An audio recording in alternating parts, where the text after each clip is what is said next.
The project that I'm going to describe is a project in which we study how entrepreneurial ventures commercialize their innovations. And this is a question that has dramatic implications for both the startup entrepreneur, of course, as well as for the established firm and the incumbents in a particular industry, because it affects the competitive dynamics between startups and incumbents. What we find is that the typical case of the startup entrepreneur, there's a lot of difficulty of, imagine yourself trying to climb up a very steep mountain.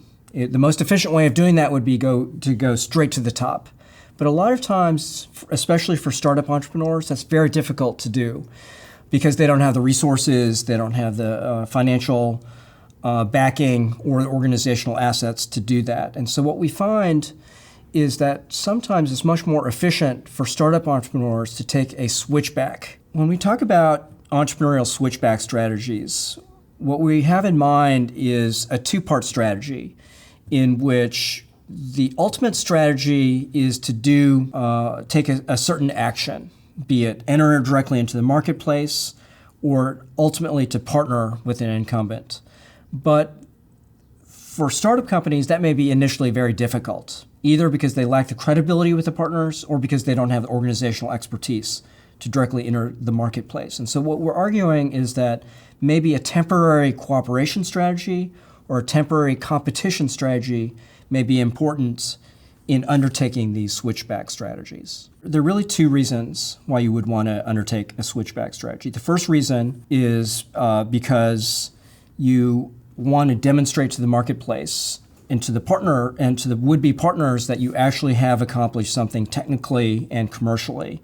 And the only way to really do that is to enter in the marketplace, but your ultimate goal is to do that partnership with the incumbent firm. The other way in which you might want to use a switchback is if you don't have the specialized organizational assets right away. And here the example is maybe what you want to do, rather than directly enter into the marketplace initially, you might want to do a partnering deal, even though that's not your final preferred strategy. Do a partnering deal with a partner in which you're learning some of those organizational capabilities alongside the partner, but after you've acquired some of those skills, to divest that partnership and enter the marketplace yourself. You can think about two implications. One set of implications for the startup entrepreneur.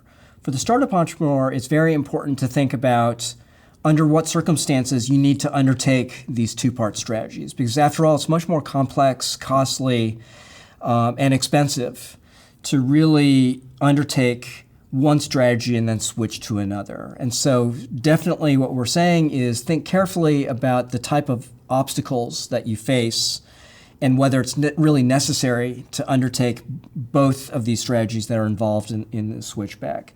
A lot of times what we argue is that there's really very little alternative. And the analogy to kind of going straight up the mountain, that would be a one-part strategy, that would be the most efficient, but in the case of a resource-constrained startup, may be simply infeasible. And so we often make this analogy to a switchback in order to get up that mountain. One implication for the incumbent is to try to discern when the startup is actually just trying to use the incumbent in the temporary cooperation strategy to enable a long-term product entry strategy. That is going to be a challenging one for incumbent firm managers because the last thing they want to do is to breed their own competitor down the road.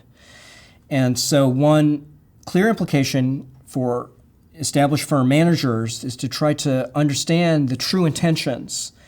And it may be important on a contractual level to have a very broad agreement or long-lived agreement with the entrepreneur so that those threats of subsequent entry by the startup may be curtailed, or to try to discern the true aspirations of the startup entrepreneur so that the incumbent company doesn't face itself with a very strong competitor down the road. One of the areas that we're trying to follow up on is the extent to which the costs associated with the switchback strategy may exceed some of the benefits associated with using the strategy at all.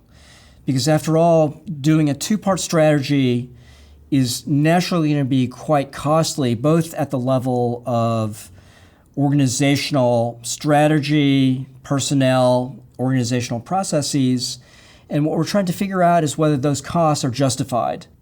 Do they really exceed the benefits or not of using this type of strategy?